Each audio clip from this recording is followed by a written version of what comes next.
श्री हरि ओम श्री परमात्मने नमः। श्रीमद् भगवत गीता 6वां अध्याय। श्री भगवान बोले, जो पुरुष कर्म फल का आश्रय ना लेकर करने योग्य कर्म करता है वह सन्यासी तथा योगी है, और केवल अग्नि का त्याग करने वाला सन्यासी नहीं है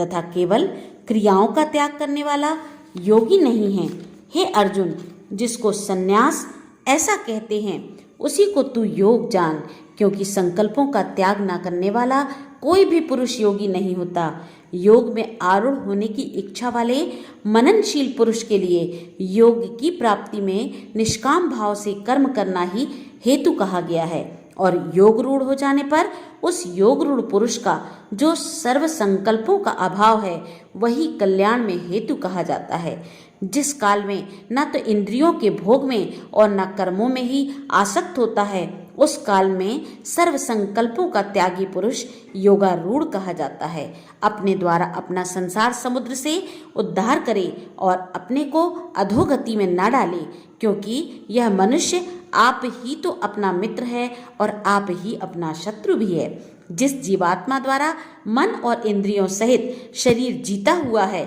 उस जीवात्मा का तो वह आप ही मित्र है, और जिसके द्वारा मन तथा इंद्रियों सहित शरीर नहीं जीता है उसके जीता गया है उसके लिए वह आप ही शत्रु के सदस्य शत्रुता में बरतता है। सर्दी गर्मी और सुख दुखादि में तथा मन और अपमान में जिसके अंतःकरण की प्रवृत्तियां भली भांति शांत हैं, ऐसे स्वाधीन आत्मा वाले पुरुष के ज्ञान में सच्चिदानंद घन परमात्मा सम्यक प्रकार से स्थित हैं, अर्थात उसके ज्ञान में परमात्मा के सिवा अन्य कुछ है ही नहीं। जिसका अंतःकरण ज्ञान विज्ञान से तृप्त है, जिसकी स्थिति विकार रहित है, जिसकी इंद्रियां भली भांति जीती हुई हैं और जिसके लिए मिट्टी पत्थर और सुवर्ण समान हैं, वह योगी युक्त अर्थात भगवत प्राप्त है। ऐसे कहा जाता है, सुहृदय मित्र वैरी उदासीन मध्यस्थ द्वेष्य और बंधुगणों में धर्मात्माओं में और पापियों में भी समान भाव रखने वाला अत्यंत श्रेष्ठ है। मन और इंद्रियों सहित शरीर को वश में रखने वाला आशा रहित और संग्रह रहित योगी अकेला ही एकांत स्थान में स्थित होकर आत्मा को निरंतर परमात्मा में लगावे। शुद्ध भूमि में जिसके ऊपर क्रमशः कुशा मृगछाला और वस्त्र बिछे हैं, जो न बहुत ऊंचा है और ना ही बहुत नीचा, ऐसे अपने आसन को स्थिर स्थापन करके उस आसन पर बैठकर चित्त और इंद्रियों की क्रियाओं को वश में रखते हुए मन को एकाग्र करके अंतःकरण की शुद्धि के लिए योग का अभ्यास करे। काया और सिर और गले को समान और अचल धारण करके और स्थिर होकर अपनी नासिका के अग्रभाग पर दृष्टि जमाकर अन्य दिशाओं को न देखता हुआ ब्रह्मचारी के व्रत में स्थित भय रहित तथा भली भांति शांत अंतःकरण वाला सावधान योगी मन को रोककर मुझ में चित्त वाला और मेरे परायण होकर स्थित होवे। वश में किए हुए मन वाला योगी इस प्रकार आत्मा को निरंतर मुझ में परमेश्वर में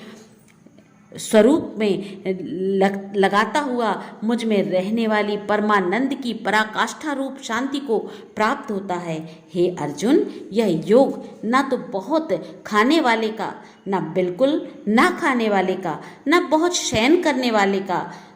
और न सदा जागने वाले की ही सिद्धि होता है। दुखों का नाश करने वाला योग तो यथा योग्य आहार विहार करने वाले का, कर्मों में यथा योग्य चेष्टा करने वाले का और यथा योग्य सोने तथा जागने वाले की ही सिद्ध होता है।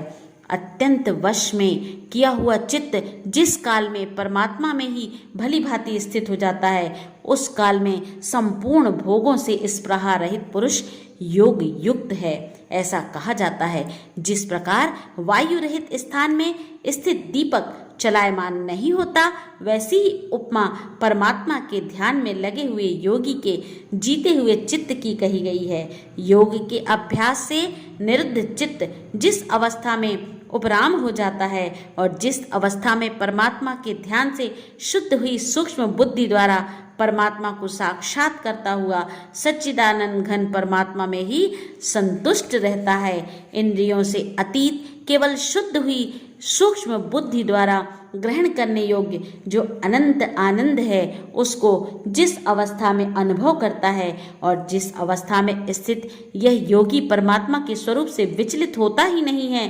परमात्मा की प्राप्ति रूप जिस लाभ को प्राप्त होकर उससे अधिक दूसरा कुछ भी लाभ नहीं मानता, और परमात्मा प्राप्ति जिस अवस्था में स्थित योगी बड़े भारी दुख से भी चलायमान नहीं होता, जो दुख रूप संसार के संयोग से रहित तथा जिसका नाम योग है उसको जानना चाहिए। वह योग न उकताए हुए अर्थात धैर्य और उत्साह युक्त चित्त से निश्चय पूर्वक करना कर्तव्य है। संकल्प से उत्पन्न होने वाली संपूर्ण कामनाओं को निशेष रूप से त्याग कर और मन के द्वारा इंद्रियों के समुदाय को सभी ओर से भली भांति रोक कर क्रम क्रम से अभ्यास करता हुआ उपराति को प्राप्त हो तथा धैर्य युक्त बुद्धि के द्वारा मन को परमात्मा में स्थित करके परमात्मा के सिवा और कुछ भी चिंतन ना करे। यह स्थिर ना रहने वाला और चंचल मन जिस जिस शब्दादि विषय के निमित्त से संसार में विचरता है उस विषय से रोक कर यानी हटाकर इसे बार बार परमात्मा में ही निरुद्ध करे, क्योंकि जिसका मन भली प्रकार शांत है, जो पाप से रहित है, जिसका रजोगुण शांत हो गया है, ऐसे इस सच्चिदानंद घन पर ब्रह्म के साथ एक ही भाव हुए योगी को उत्तम आनंद प्राप्त होता है। वह पाप रहित योगी इस प्रकार निरंतर आत्मा को परमात्मा में लगाता हुआ सुखपूर्वक पर ब्रह्म परमात्मा की प्राप्ति रूप अनंत आनंद का अनुभव करता है। सर्वव्यापी अनंत चेतन में एक ही भाव से स्थित रूप योग से युक्त आत्मा वाला तथा सब में समभाव से देखने वाला योगी आत्मा को संपूर्ण भूतों में स्थित और संपूर्ण भूतों को आत्मा में कल्पित देखता है। जो पुरुष संपूर्ण भूतों में सबके आत्मरूप मुझ वसुदेव को ही व्यापक देखता है और संपूर्ण भूतों को मुझ वसुदेव के अंतर्गत देखता है, उसके लिए मैं अदृश्य नहीं होता और वह मेरे लिए अदृश्य नहीं होता। जो पुरुष एक ही भाव में स्थित होकर संपूर्ण भूतों में आत्म रूप से स्थित मुझ सच्चिदानंद घन वासुदेव को भजता रहता है, वह योगी सब प्रकार से बरतता हुआ भी मुझ में ही बरतता है। हे अर्जुन, जो योगी अपनी भांति संपूर्ण भूतों में सम देखता है और सुख अथवा दुख को भी सबके सम देखता है, वह योगी परम श्रेष्ठ माना जाता है। अर्जुन बोले, हे मधुसूदन, जो यह योग आपने समभाव से कहा है, मन के चंचल होने से मैं इसकी नित्य स्थिति को नहीं देखता हूँ, क्योंकि हे श्री कृष्ण, यह मन बड़ा चंचल प्रथमन स्वभाव वाला, बड़ा दृष्ट, दृढ़ और बलवान है, इसलिए उसका वश में करना वायु को रोकने की भांति अत्यंत दुष्कर मानता हूँ। श्री भगवान बोले, हे महाबाहो, निसंदेह मन चंचल और कठिनता से वश में होने वाला है, परंतु हे कुंती पुत्र अर्जुन, यह अभ्यास और वैराग्य से वश में होता है। जिसका मन वश में किया हुआ नहीं है, ऐसे पुरुष द्वारा तो योग दुष्प्राप्य है और वश में किए हुए मन वाले प्रयत्नशील पुरुष द्वारा साधन से उसका प्राप्त होना सहज है। यह मेरा मत है। अर्जुन बोले, हे श्री कृष्ण, जो योग में श्रद्धा रखने वाला है किंतु संयमी नहीं है, इस कारण जिसका मन अनंत काल में योग से विचलित हो गया है, ऐसा साधक योग की सिद्धि को अर्थात भगवत साक्षात्कार को न प्राप्त होकर किस गति को प्राप्त होता है? हे महाबाहो, क्या वह भगवत प्राप्ति के मार्ग में मोहित और आश्रय रहित पुरुष छिन्न भिन्न बादल की भांति दोनों ओर से भ्रष्ट होकर नष्ट तो नहीं हो जाता है? हे श्री कृष्ण, मेरे इस संशयपूर्ण संपूर्ण रूप से छेदन करने के लिए आप ही योग्य हैं, क्योंकि आपके सिवा दूसरा इस संशय का छेदन करने वाला मिलना संभव ही नहीं है। श्री भगवान बोले, हे पार्थ, उस पुरुष का ना तो इस लोक में नाश होता है और ना ही परलोक में ही, क्योंकि हे प्यारे, आत्म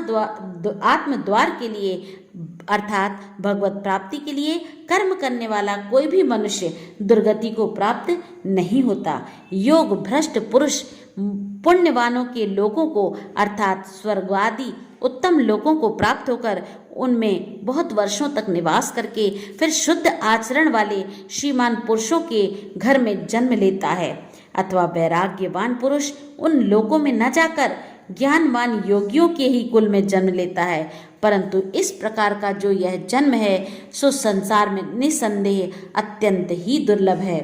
वहाँ उस पहले शरीर में संग्रह किए हुए बुद्धि संयोगों को अर्थात समबुद्धि रूप योग के संस्कारों को अनायास ही प्राप्त हो जाता है, और हे कुरुनंदन, उसके प्रभाव से वह फिर परमात्मा की प्राप्ति रूप सिद्धि के लिए पहले से भी बढ़कर प्रयत्न करता है। वह श्रीमानों के घर में जन्म लेने वाला योग भ्रष्ट पराधीन हुआ भी उस पहले के अभ्यास से ही निसंदेह भगवान की ओर ही आकर्षित किया जाता है, तथा समबुद्धि रूप योग का जिज्ञासु भी वेद में कहे हुए सकाम कर्मों के फल को उल्लंघन कर जाता है। परंतु प्रयत्न पूर्वक अभ्यास करने वाला योगी तो पिछले अनेक जन्मों के संस्कार बल से इसी जन्म में संसिद्ध होकर संपूर्ण पापों से रहित हो फिर तत्काल ही परम गति को प्राप्त हो जाता है। योगी तपस्वियों से श्रेष्ठ है, शास्त्र ज्ञानियों से भी श्रेष्ठ माना जाता है, और सकाम कर्म करने वालों से भी योगी श्रेष्ठ है। इससे हे अर्जुन, तू योगी हो। संपूर्ण योगियों में जो श्रद्धावान योगी मुझे लगे हुए हैं अर्थात अंतरात्मा से मुझको निरंतर भजते रहते हैं, वह योगी मुझे परम श्रेष्ठ मान्य हैं। ओम तत्सदिति श्रीमद् भगवद गीता सुपनिषस्तु ब्रह्म विद्यायाम योग शास्त्रे श्री कृष्णार्जुन संवादे आत्म संयम योगे नाम 6वां अध्याय समाप्त। बोलो श्री कृष्ण भगवान की जय।